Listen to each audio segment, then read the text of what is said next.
What's up, guys? Welcome to another workout vlog. In this one, I'm doing pull, so back and biceps. Jumping straight into already done a warm-up set. So, first working set on the pull down. As you can see, a pair of wraps, absolute game changer. I definitely get a pair of them if you haven't already.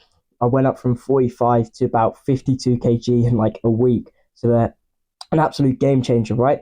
But yeah, so as you can see here, what I'm doing is I'm really trying to like tuck my elbows down as far as possible.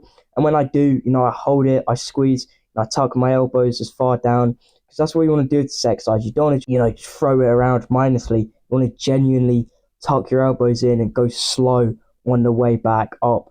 Anyway, so that's lat pull down done. One set because it's upper, so I only really do one set on my back exercises on upper. But yeah, moving on, seated cable row, probably an S tier, one of the best back exercises you can do. Really good for developing your mid back and just ultimately just growing your back, right? So again, with this one here, what you want to do is just think about driving your elbows as far back as possible, really holding the squeeze, going slow on the way back, controlling the positive and the negative, both parts of the movement, as you can see here. And also, the thing a lot of people next, and I see, from time, is they'll compromise posture to get the weight to their, to their belly, and that's just not the way forward because then you just shift away tension from your back to your other muscles, such as, your core.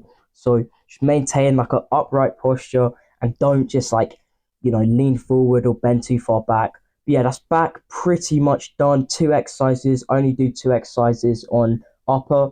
So yeah, I mean, those two are really the only two back exercises you need, but you should still do three, like wide grip row. But moving on to biceps, best bicep exercise in my opinion, S tier all day long. Preacher curls with a machine. I find the machine to be a little more stable than using like an EZ bar, dumbbells, or a barbell. And I just feel I get tension, throughout the whole movement. But yeah, best bicep exercise because they really isolate the biceps, reduces movement, which, reduces the chance of you cheating and whatnot. So it's just really good for just isolating, your long head, short head of your bicep. And it's just a really good bicep exercise for growing your arms, right? So as you can see, first working set, not the most optimal form, I'm not gonna lie, but is what it is. I was feeling kind of fatigued by end of my workout. But yeah, so 36 kg, no, is that 30? Yeah, 36 kg, went up from 32 last week, so it's quite good. Progressive overload. Make sure to increase the weight by a rep or 1 kg each session. But yeah, that's preacher curls done. Best bicep exercise again. So if you don't already have them in your plan, I'd definitely start doing them if I were you. But moving on to the second bicep exercise, done, hammer curls, also a couple alternating curls. Just doing a quick warm up here. Personally, I don't know. I know not everyone does it, but I, prefer to warm up every exercise I do. Even though my biceps, you could argue, pretty warmed up from the preacher curl. Since it's a different movement, I just kind of want to warm up for hammer curls, alternating curls, right? That's just personal preference. But, something else that comes down to personal preference is how many bicep exercises you do.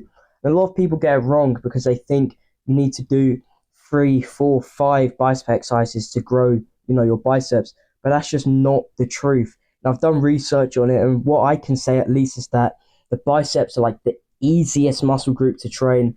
They're responsible for elbow flexion. So any exercise that involves elbow flexion involves your biceps to a certain extent. Sure, others involve it more, but that's why you sometimes feel your biceps when you do back exercises, which is why you do pull, because your biceps do get involved. So you don't need to do 3, 4, 5 exercises. That's just overtraining. All you need to really do is 1 to 2 bicep exercises. Just 2 heads of the bicep, the long head and short head. And then as you can see here, hammer curls, they target the brachialis, which sits underneath the bicep, which pushes out your bicep, giving you a more, thicker look. I mean, I'm doing alternating curls here. I didn't do hammer curls, but yeah, no big deal. Yeah, those are really, hammer curls and preacher curl are like the S tier bicep exercises, the only two you really need, from personal experience, right? But yeah, so just doing, going till failure here, 0 reps in reserve. Personally, I prefer to leave at least 2 reps in the tank or just go till failure. But you don't need to be doing like 20 partial reps and 3 drop sets to feel the burn, because that just leads to over fatigue. And trust me, you don't want to be waking up the next day not able to move because you've done like 5 drop sets and 6 supersets. It's just not optimal, right? But anyway, so that's my hammer curl, alternated curl set done. Just doing a quick drop set here. I know I said you don't have to do them, but I just done them for fun here because I just felt like it. And you know what? That's something you have to do in the gym, especially if you're starting out. Experiment. I can't stress it enough. Not everyone trains the same. So find out what works for you. You might like working 4 days a week, 5 days a week. I know some people even work out 6 days a week, which might not be the most optimal, but seems to be working for them. Find out what exercises you enjoy, and just ultimately, craft a plan that suits you.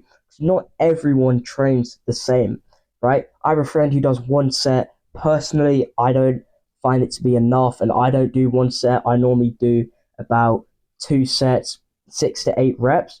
But it works for him, and we don't have a brawl to the death every time we see each other because he does, 1 less set than me. Everyone trains the same. My bad. Everyone trains differently at the end of the day. Just find out, what works for you. But yeah, that's hammer curls, slash alternating curls done. This clip here is actually from like another workout, which just to show you another angle for preacher curls, just so you can really see like how it targets the bicep. Just make sure to keep your elbows on the pad. Don't like move like your elbows off to gain like momentum. But yeah, that's pretty much the end of the video. Thanks for watching. Make sure to follow my page. I've got, a lot more information when it comes to the gym starting out this year. So yeah, again, thanks for watching. Catch you in the next one. Peace.